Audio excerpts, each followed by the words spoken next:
All right. Hello. Thank you for coming. Happy Thursday. We made it to the end of another week. So today we're going to be looking at vertex coloring, decomposition, dominating sets, playing around with those, seeing what sort of interesting problems we can solve. At the end, if we have time, I have some problems that I think are graph problems that we can try and figure out if we can find an approach. But yeah, we're in the fun time of the semester where it's just what can we do? Play around. So the project update is due tomorrow night, so make sure that you are working on stuff and just get that in. If you can be as specific as you can, that's helpful for me because then I can give you feedback. If you're not very specific, then I can't give you feedback. So keep that in mind. And the thing that we did yesterday, the playing around with planarity testing, that's due by tonight. So I've put this in the planarity, what's this called? Planarity dash coloring slide deck. So this is on Canvas. And actually I would ignore that one. And then I have a new packet for you. Yeah, I think maybe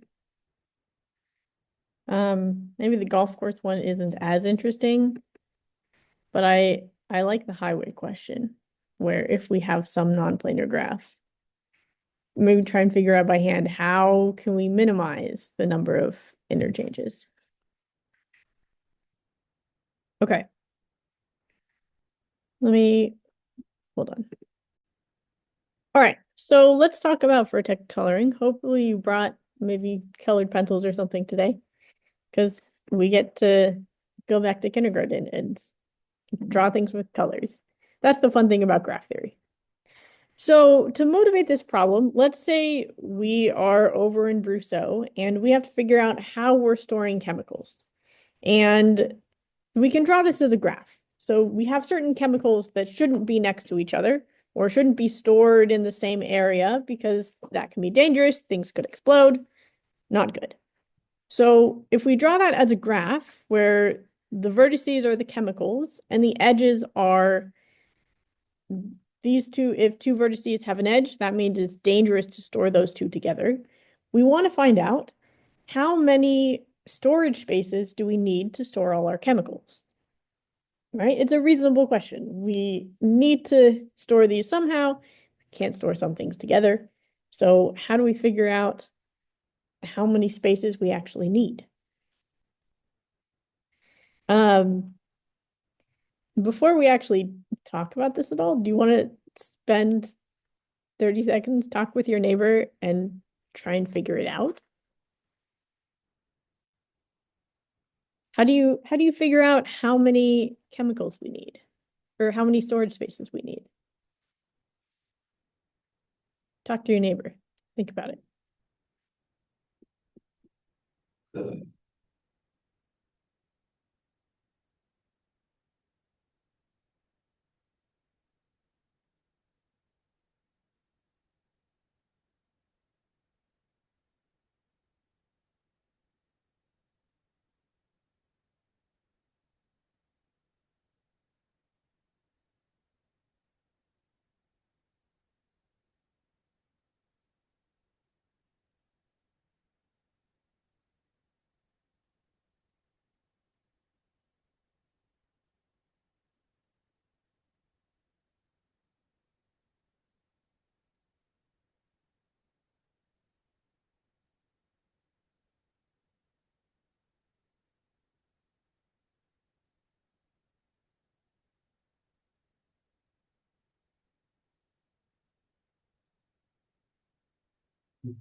Okay.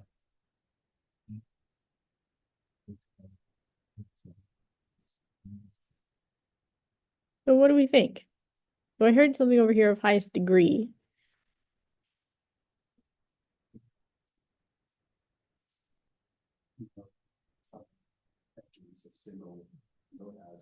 Mhm.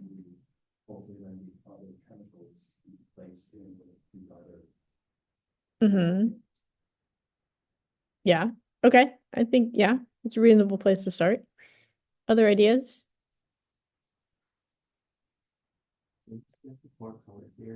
Yes. Yeah. So I've given it away by telling you here's what we're going to be doing. But in case you don't know, remember when we were talking about bipartite graphs, where one of the ways that we find out that it's bipartite is we like color one vertex black and then the next one white and then the next one black and the next one white. Where we go kind of like, so if we have this sort of graph where if the first one we color black and then its two adjacent ones are white, and then we look at the adjacent ones for that and color those black. And if we can do this for all the vertices and we only end up with two colors, black and white, then the graph is bipartite. So now we're doing this same idea where we're going to assign colors to vertices, except it may not just be black and white. It can be more than that. So we can assign these colors in vertices such that if two vertices are adjacent, they get different colors. So here, these two vertices are adjacent and they have different colors. So black and white, they're not the same color. We can say that if we assign a coloring to a graph, then the number of color we use is called K.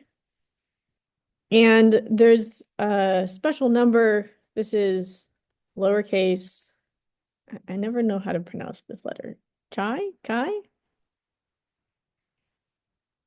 Yeah, I think it's Chi. Um, but I could be wrong. It's Chi? Great. Yeah, so and this is the chromatic number of the graph. So the fancy X looking thing, and we say the chromatic number of G, and that's the smallest number we could possibly use to color this whole graph. And so finding the chromatic number can be a little bit tricky. In some cases, I believe this is also like a very hard problem to find out what is the smallest number that we can use to color this graph. But we can there's an algorithm to generally find a small number. Like how can we color this graph? So yeah, so we could possibly have many colors. So like if we have something like, here, let's make K5.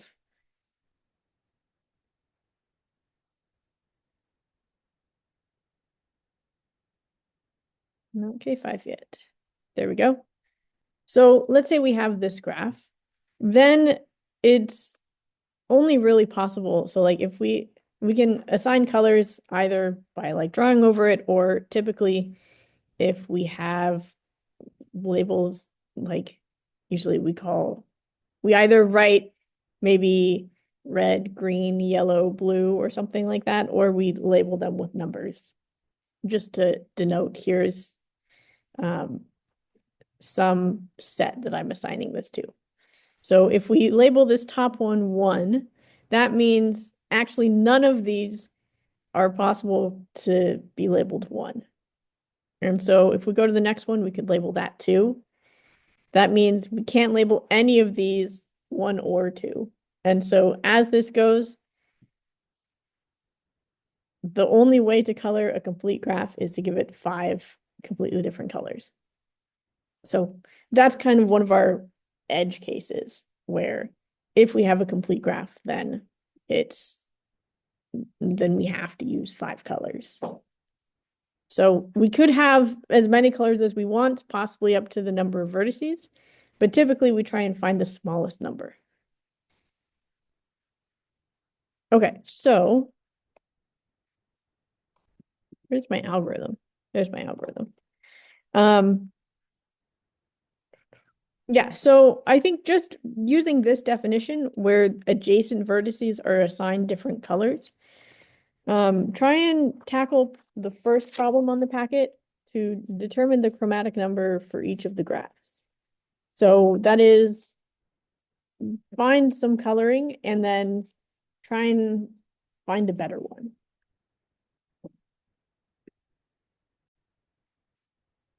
Okay, so I've got at least 4 colors up here. So what's the chromatic number of the first graph? 1. Yeah, because there's no adjacent edges here, and so we could just give all numbers chromatic number 1, or all vertices color 1, and since 1 is the fewest number of colors needed, then let's call it A equals 1. Okay, so for the second graph, if we start, maybe we start with top left, that means that any adjacent things can't be colored 1, so we give them color 2. And then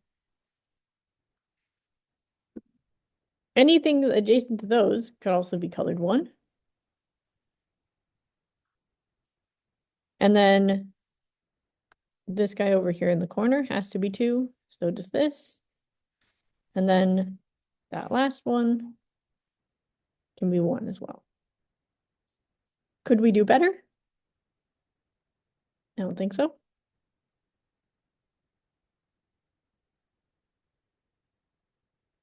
Okay, so for this one, where should we, if we start up at the top, and then we go to all those adjacent ones, can we do this? No. We could do this. And so that means we need another color for the middle guy. And then down here, it's okay to use 1 again. Anybody get anything better? If we started, I'm curious, if we started from the middle, because this is like one of the higher degree nodes, so maybe let's try. Let's see if we could do better. So if this is 1, no, I think it's the same thing. Because then we label the outside guys 2. And then this top one can't be 1 or 2. So we have to give it 3. But the bottom we can still give 1. So I think 3 is the best we can do.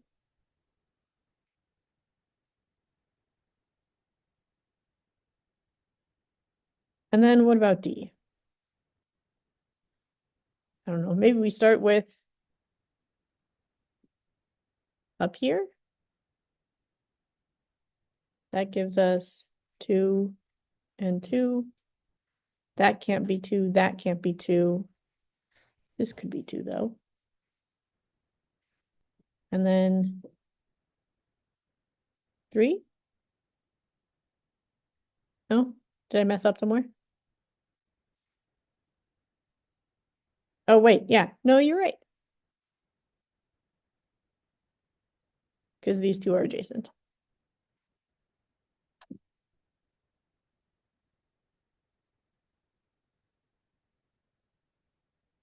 So the question is, could we do better? And I think in this case, I don't think so. So in this case, it's 4. So not just, so like, because we could label every vertex with its own color, but that doesn't affect like what the chromatic number is. The chromatic number is defined by the least possible number of colors.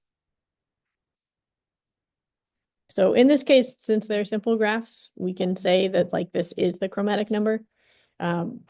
but the coloring you find may not always be equal to the chromatic number. Okay. So, like you mentioned, the four-color theorem, we may be asking, what's the least number of colors that we could say for some class of graphs? So, like, we look at, maybe if I spell planar correctly, planar graphs. And if we look at this class of graphs, how many colors do we need? So simple planar graphs. And so the book looks at, there's a theorem where we prove that we only need six, so six colors to color some planar graph, as long as it meets some degree requirements or it's not a complete graph. So as long as we have those, then we can color any simple planar graph with six colors. And then they show another proof for five colors. And then they state the theorem with four colors. And four is pretty much as low as we can go. So this was a theorem that was proved in the 70s by people at the University of Illinois. And this is actually famous for being a computer-assisted proof. So we've been trying to solve this proof for a long time, and they did part of it, but part of it is checking like exhaustively that there's no counterexample. Like there's no counterexample where we could color this with, I think, like fewer than four colors or something like that. So they use the computer to try to help them do the exhaustive part. And so this only applies to planar graphs, but this says that there's the minimum number for a planar graph that's not a complete graph or has the degree requirements. The minimum number of colors is four. Yeah. Maximum? Maybe you're right. Yeah, I think. Yeah, four or fewer. Right, because yeah, sorry. Because like you can have this, and that's fewer than four. So yeah.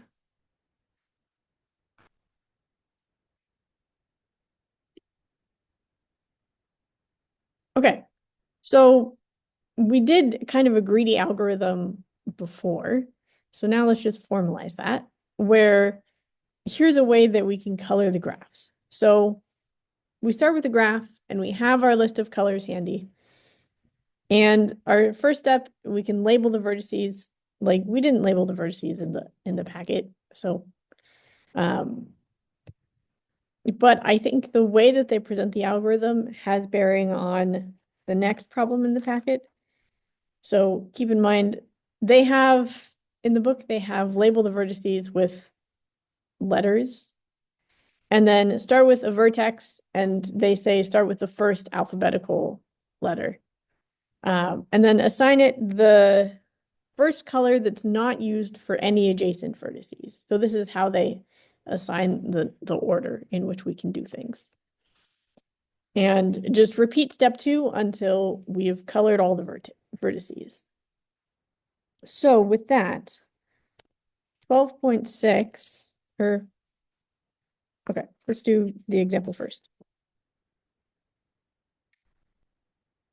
So they've got this graph.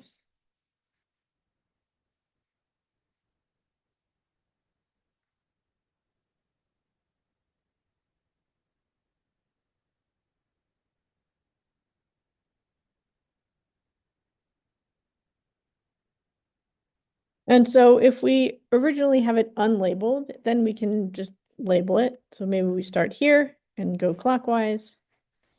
C, D, E, F. And so a way to break the tie of where do we start is we can start with A. So this was arbitrary because we decided to name A over here. could have named it A over here, and then we would start in a different spot. So at some level, it's arbitrary. And so we color A with the first possible color that we have. And so if we're starting at color 1, then we assign A color 1. And then we go to the next letter, so maybe B, and B is adjacent to a vertex that we've colored 1, and so we can't color it 1, so we have to color it 2. And then we go maybe to C.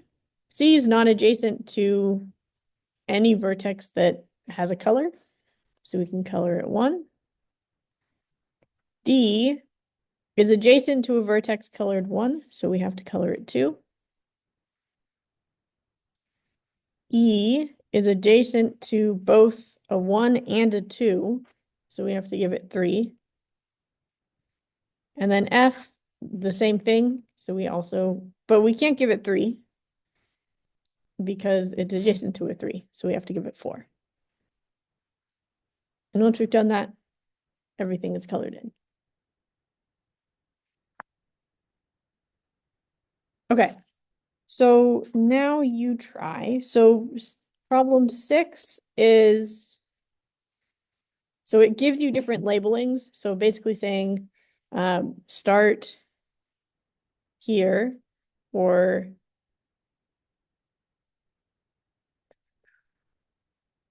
no, I think so. It starts at A both times, but the like B, the letters move around other than A.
Okay, let's try it.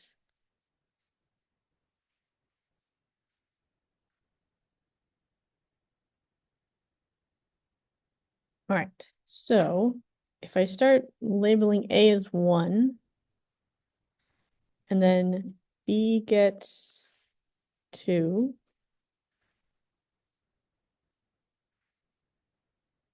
B's over here this time, we get 2.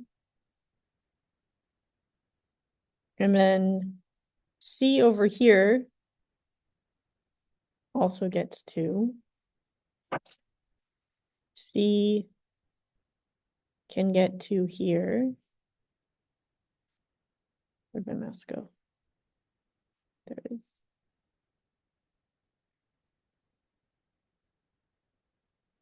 And then D, over here, D has to be 3. Over here, D can be 2.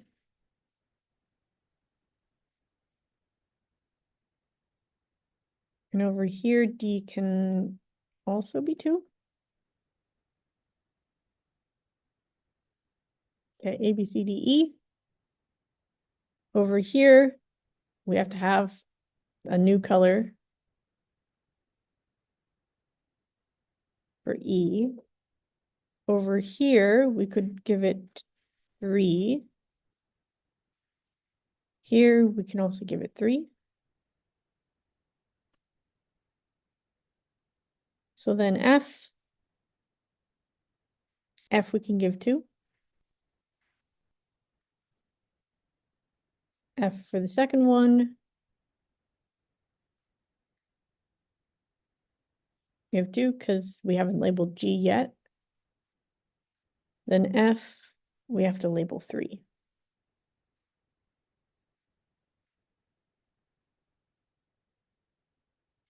And then G over here, it's adjacent to 3 2s, but we could give it a 1.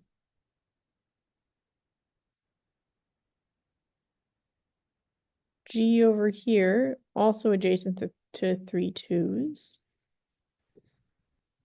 G here is adjacent to a 1 and a 2.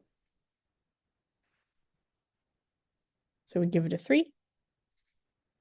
And then just H left.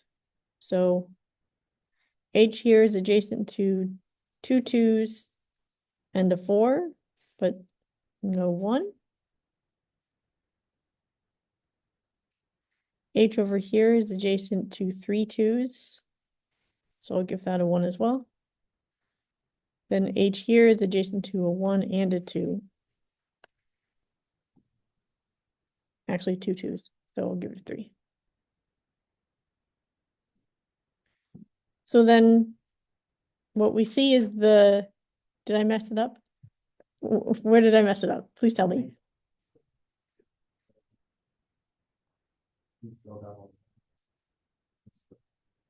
But the third graph, if you replace the 1 with a 2, you have a chromatic filter 2. Oh, okay.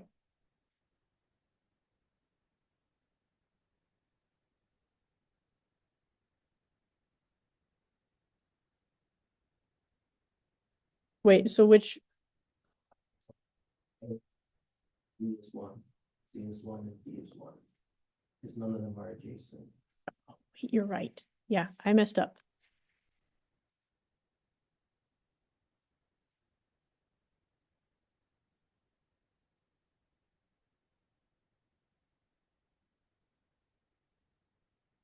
Yeah.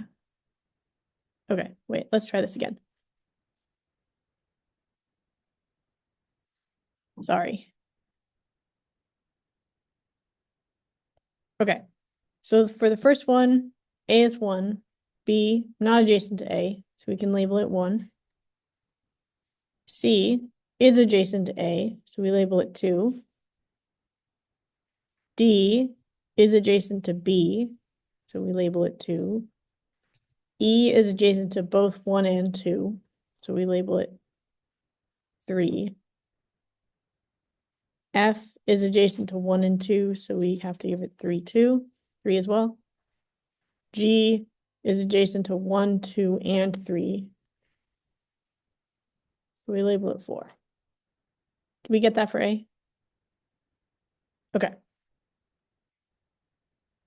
So for B, A gets 1, B gets 1, C has to get 2.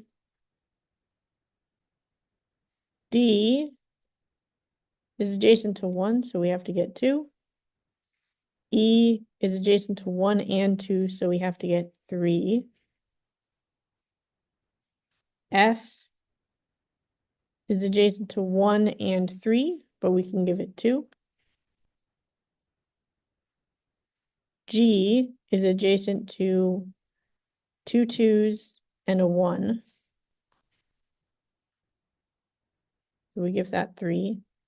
And H is adjacent to a 1 and 2 2s, but we can give it a 3. Did we get that for B? Great.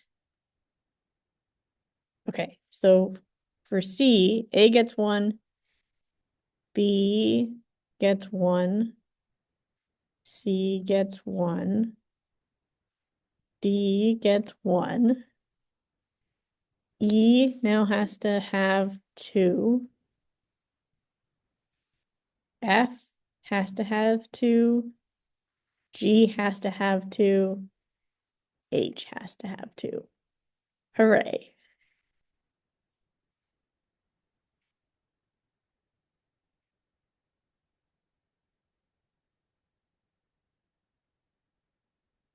So yeah, so we went from, thank you for pointing that out, because that's the whole point of the activity. Yeah, so we went from having a color of 4 to 3 and then 2. So that's the thing about the greedy algorithm, is that like maybe it gives you the chromatic number, maybe it doesn't. And so it depends on how you go through the graph. And there's a theorem in here, which I'll just mention, that the chromatic number of G, they say it's less than or equal to the highest degree in the graph plus 1. So yeah, so if we know the highest degree, which is kind of what we talked about, so if we know the highest degree and add 1, then that gives us an upper bound on the chromatic number.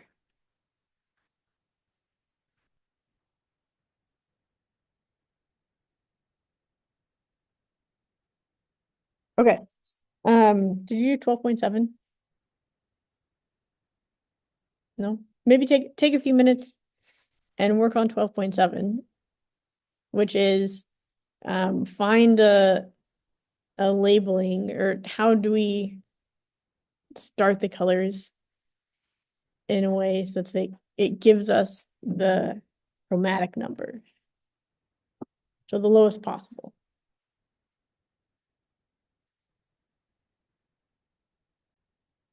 Okay.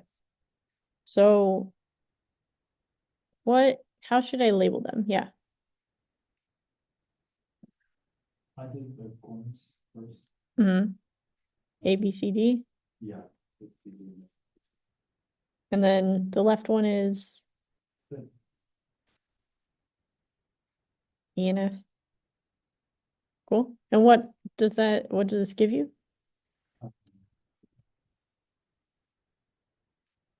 Well, did we all get that? Great.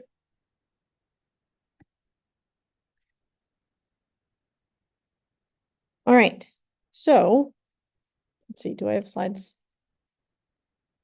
So yeah, so coloring helps us find this notion of a vertex decomposition, which is this set of independent vertices, which corresponds to like the number of chemical storage areas that we need. And if we're like a map maker, how many colors do we need to fill out the map? Where it's as small as possible to keep down on cost. So this is kind of why we talk about coloring. So decomposition gives us these sets of independent vertices. And so it gives us these disjoint subsets. So like if we look back at the packet, so then as the result of getting the chromatic number of 2 for C, we get the vertices. We have A, B, C, and D, and then E, F, G, H. And these are all vertices that aren't adjacent to each other. So all the vertices in here are independent of any other vertex in that set. So these two sets, this is our decomposition. Where how can we find these independent sets in our vertices?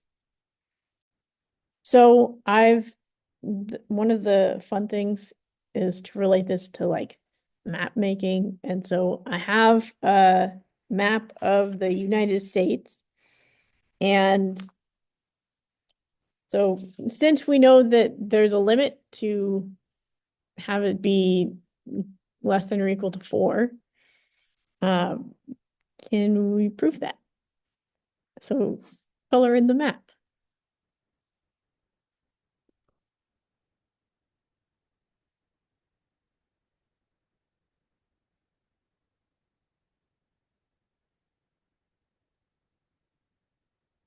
So yeah. Corners count as- Do corners count as touching? No, corners do not count. We'll say sharing a border. Like Arizona and Utah, Arizona and New Mexico, New Mexico and Colorado, Colorado and Utah.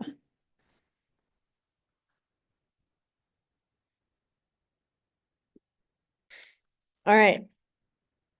So how many colors did you get? 4. Anybody get something else other than 4?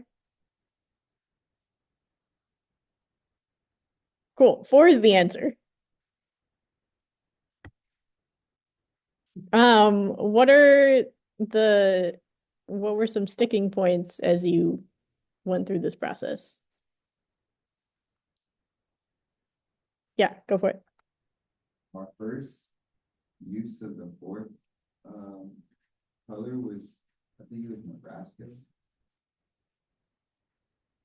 Mm-hmm. as well. What's SD? South Dakota. South Dakota, Wyoming, Colorado, and whatever KS is, like they were all Kansas. different numbers, so I had to put up the fourth number. Mm-hmm. So like, yeah, I feel like that was a big point in the color creation of the map. Yeah. Others? Idaho. Idaho?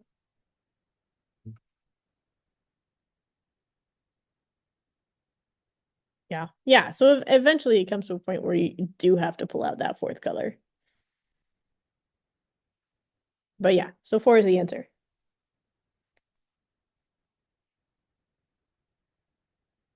All right.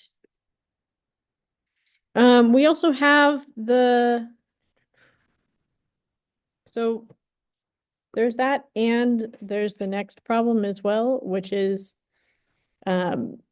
here's a map, find a 4 coloring for it. It says by trial and error. And then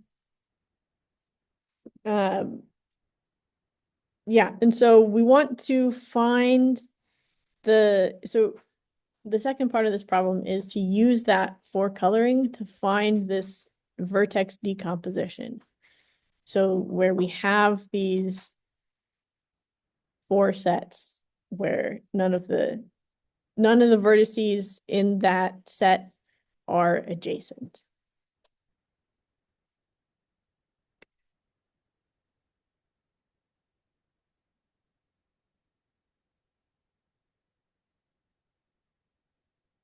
And I might leave that one, since we're starting to run out of time, I might leave that one for homework and we'll move on. So the goal here is find this 4 coloring and then tell me what these 4 sets are.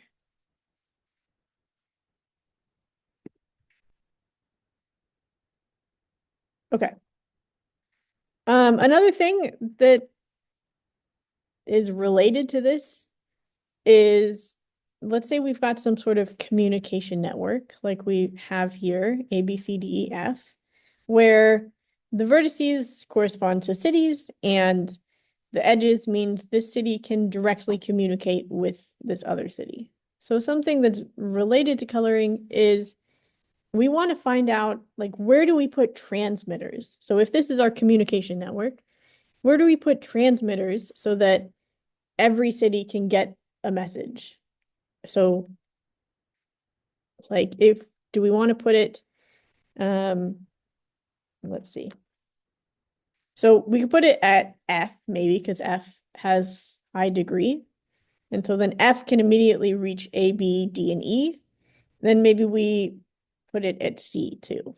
So that's one possibility. The other options that the book has, um,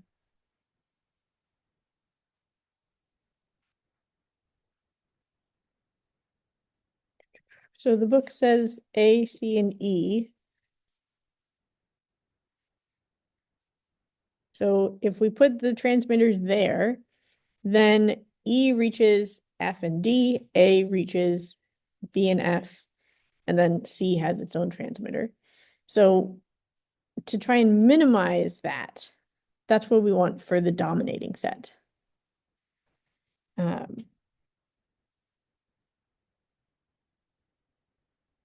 Yeah. So for the dominating set, we want again, a list of sets where each subset contains a vertex that's adjacent so with coloring, we get a list of sets where none of the things in here are adjacent. For dominating set, it's the complete opposite, where every vertex in this set is adjacent to some other vertex. So it's almost like the opposite, where not all of them are connected, but each vertex has an adjacency. And so that's the last problem. Yeah,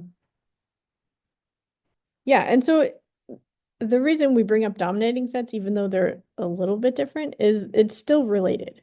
Where the book has an example where if we're in like a power plant that has some warning lights, and we want to put sensors to modify the warning lights, but we want to place as few sensors as possible. This is an example where we can use the dominating set. Okay, so I think I will. Okay. So we've got 10 minutes. So work on as much as you can for problem 8. And then we've also got problem 9. So looking for the decompositions, which is just the coloring.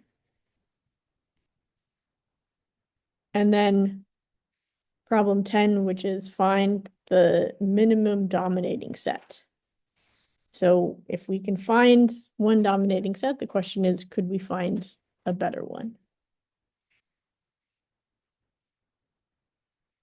All right, so that's what I've got for you for the rest of class. And if you don't finish, then that'll be homework for Tuesday.